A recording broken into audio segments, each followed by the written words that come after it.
Hello everybody, this is the Wikstrand. So today we're going to take a look at an absolute stone cold 80s classic. The question is it as good? And does it still hold up? The answer to both questions is yes, yes, yes, and yes. I have seen this movie on multiple occasions and it always gives me the same visceral reaction every time I see it. This is an almost pitch perfect movie. There are some small little things that prevent this from absolute mega stardom, absolute immortality level, but this is still a hell of a movie. So let's take a look at what I would consider one of the best late 80s action films and one of the best sci-fi action movies of all time. We are talking about the original Robocop.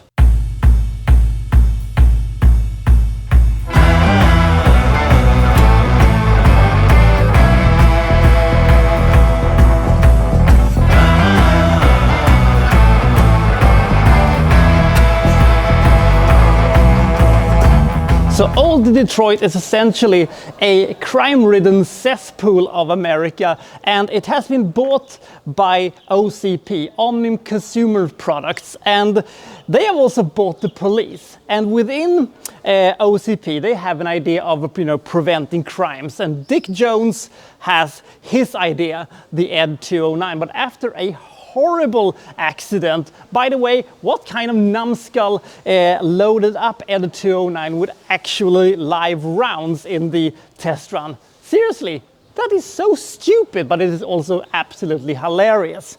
So they go instead with Bob Morton's idea. By the way, the character of Bob Morton, let's take a second to admire the fact that he was probably supposed to be this super douchebag, but he was somehow so likable and he was so good in that role that we kind of rooted for him anyway. I don't know how he did it, but he did it somehow. But they need a test subject for the Robocop project, and they're going to get it because Murphy has just, been assigned to the Detroit police, and the first day on the job together with his chewing gum chewing partner Lewis, they investigate a crime committed by Clarence Bonnedrick. They follow him and his goons to a steel mill where Murphy is executed in biblical proportions. It is such a violent and visceral sequence. It's almost like, what the fuck? Jesus Christ!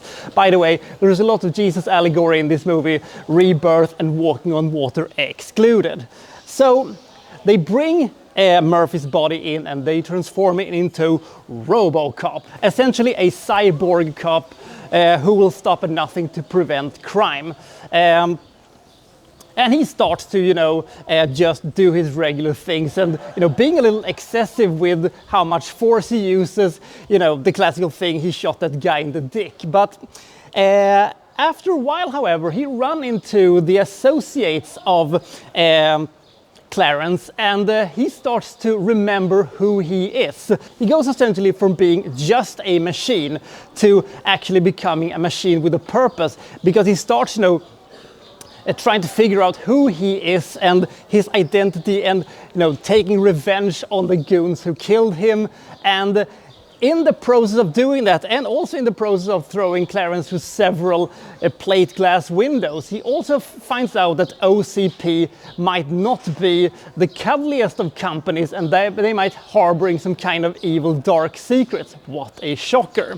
Now, on paper, the concept of Robocop should not have worked, but in the hands of the mad genius Paul Verhoeven, he crafted this thing into an absolute stone cold classic. The thing is that Paul Verhoeven needs a bad idea to make a good movie. If he gets a good idea, he will make a good movie with it. If he gets a bad idea, he will make an amazing movie surrounding it. It's basically the Paul Heyman of movie making in a sense.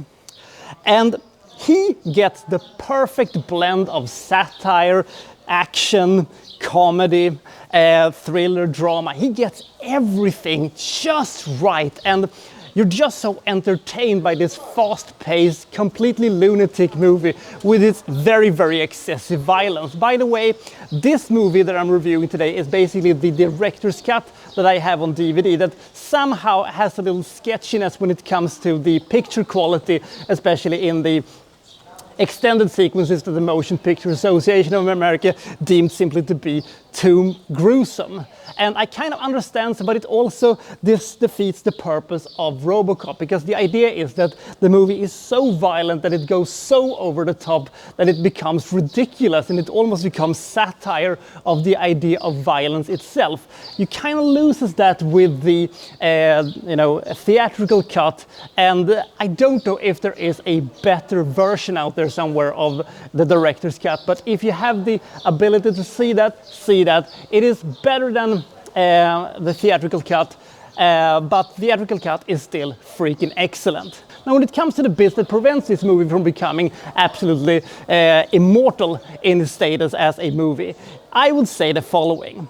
The sequences when Robocop is going to have to rebuild himself after some run-in with the police, those sequences takes a little bit too long. There's a lot of waiting around there for the absolutely great finale. I also think that they could have explored more with the idea of the duality of his humanity versus his cyborg persona, but maybe they did enough of that. Just a thing I felt they could have done even more. They did a good thing what they did, but also we have to talk about the special effects for this movie.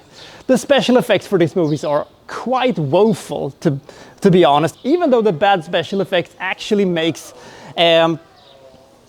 Ed 209 look even more ineffective somehow. So it almost kind of works in this movie's advantage. By the way, couldn't they have just sent Ed 209 to the military to, fight some communistic guerrilla somewhere, or I don't know, maybe, preventing people from double park with the help of machine guns is a little bit excessive. I don't know. But anyway, if you've never seen Robocop, you will absolutely love it. The characters, the fantastic villains, the fantastic side characters, Clarence Bodrick and his goons are absolutely hilarious, and they meet their demise in the most epic way possible. It is absolutely amazing.